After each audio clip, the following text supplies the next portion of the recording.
سورہ فاتحہ کا آج کا یہ درس دوسرا درس ہے۔ سورہ فاتحہ کو فاتحہ کیوں کہتے ہیں؟ اس کو یہ نام کیوں دیا گیا؟ یہ نام دینے کی وجہ کیا ہے؟ مفسرین نے اس پر بڑی لمبی لمبی بحثیں فرمائی ہیں۔ مختصراً یہ کہ فاتحہ کا معنی ہے کھولنے والی، آغاز کرنے والی، ابتدا کرنے والی، شروع کرنے والی۔ چونکہ یہ سورت بھی قرآن پاک کے بالکل آغاز میں ہے، گویا یہ قرآن پاک کو کھولنے والی ہے، اس لیے اس سورت کو سورہ فاتحہ کہا جاتا ہے۔ اور اسی طرح نماز میں جب ہم قرات کرتے ہیں تو قرات بھی فاتحہ سے شروع ہوتی ہے کہ سب سے پہلے سورت فاتحہ تکبیر تحریمہ کے بعد پڑھی جاتی ہے اور اس کے بعد آگے 7 سورت ملائی جاتی ہے۔ اس وجہ سے یہ نماز کو بھی کھولنے والی ہے، نماز کا بھی آغاز کرنے والی ہے، نماز کو بھی شروع کرنے والی ہے، اس لیے اس سورت کو سورۃ الفاتحہ کہا جاتا ہے۔ اور اسی طرح اس سورت کا معنی سورت کا نام، ایک نام اس کا کنز ہے۔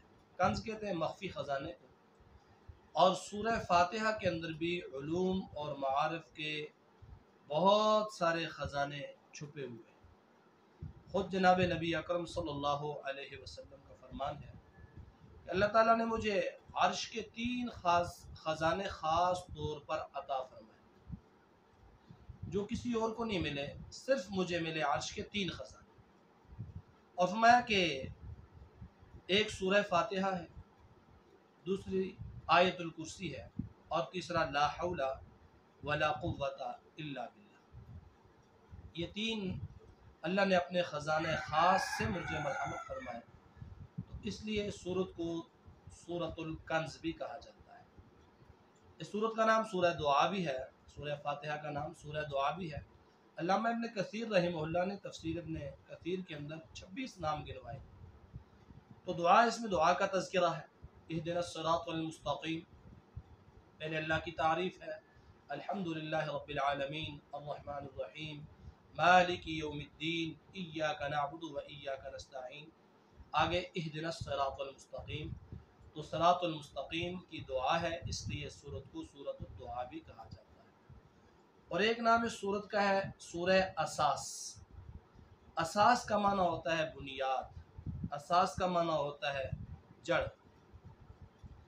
تو یہ سورت بھی چونکہ قرآن کے تمام مضامین کے لیے ایک بنیاد کی حیثیت رکھتی ہے، اس لیے اس سورت مبارکہ کو سورہ اساس بھی کہا جاتا ہے۔ سورہ شفا بھی ہے، اور شفا اس لیے کہ اس کے اندر اللہ تعالیٰ نے شفا رکھی ہے، دنیاوی بیماریوں سے بھی اور روحانی بیماریوں سے بھی۔ چنانچہ قرآن پاک کے اندر اللہ تعالیٰ نے جا بجا ارشاد فرمایا،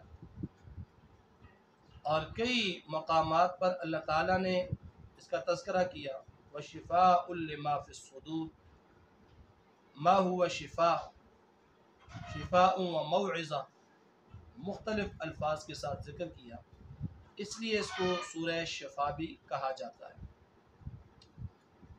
اور پورے قرآن کو اگر ترجمہ اور تفسیر کوئی نہیں پڑھ سکتا، صرف اس صورت مبارکہ کو صحیح طریقے سے سمجھ لے اور سمجھ کر پڑھ لے اس کے معانی کو، اس کے مفاہیم کو، اس کے مطالب کو، تو وہ آدمی کبھی شرک کی دلدل میں نہیں پھنس سکتا۔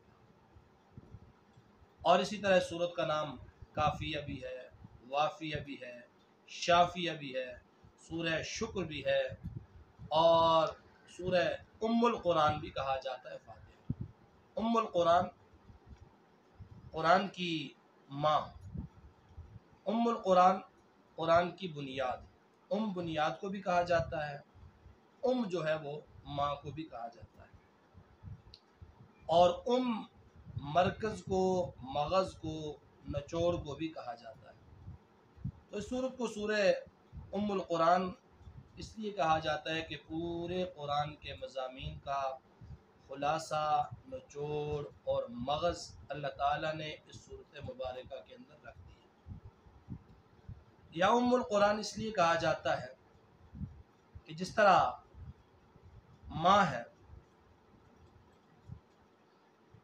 ساری اولاد ماں کے پیٹ سے نکلتی ہے، اور سورہ فاتحہ کو ام القرآن اس لیے کہا جاتا ہے کہ پورے کا پورا قرآن اس صورت مبارکہ سے نکلتا ہے، یعنی قرآن کے اندر جتنے مضامین تفصیل کے ساتھ بیان ہوئے ہیں ان کا اجمال جو ہے وہ سورہ فاتحہ کے اندر موجود ہے۔ اور ایک نام اس صورت کا تعلیم المسئلہ، تعلیم المسئلہ، سوال کرنے اور مانگنے کا طریقہ، کہ کیسے سوال کیا جائے، کیسے اللہ سے مانگا جائے۔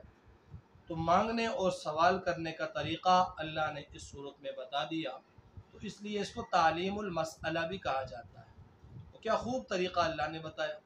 سب سے پہلے اگر اللہ سے مانگنا ہے تو سب سے پہلے اللہ کی حمد و ثنا شروع کرو، اللہ کی تعریفیں شروع کر دو، اللہ کی صفات بیان کرنا شروع کر دو، اللہ کی خوبیاں بیان کرنا شروع کر دو۔ الحمدللہ رب العالمین الرحمن الرحیم مالک یوم الدین ایاک نعبد و ایاک نستعین، یہ ساری خوبیاں اللہ کی صفات، اللہ کی بڑائی بیان کرنے کے بعد اہدنا الصراط المستقیم، اب اللہ سے مانگنا ہے تو پہلے اللہ کی بڑائی بیان کر، اللہ کی وحدانیت بیان کر، اللہ کی خوبیاں بیان کر، اور اس کے بعد دعا مانگ۔ اور دعا بھی اللہ نے خود سکھا دی کہ سب دعاؤں میں سے افضل، ارفع، اعلیٰ جو دعا ہے وہ اہدنا الصراط المستقیم ہے۔ تو اس صورت کا نام تعلیم المسئلہ بھی ہے۔ تو یہ کچھ نام تھے جو آپ کے سامنے بیان ہوئے۔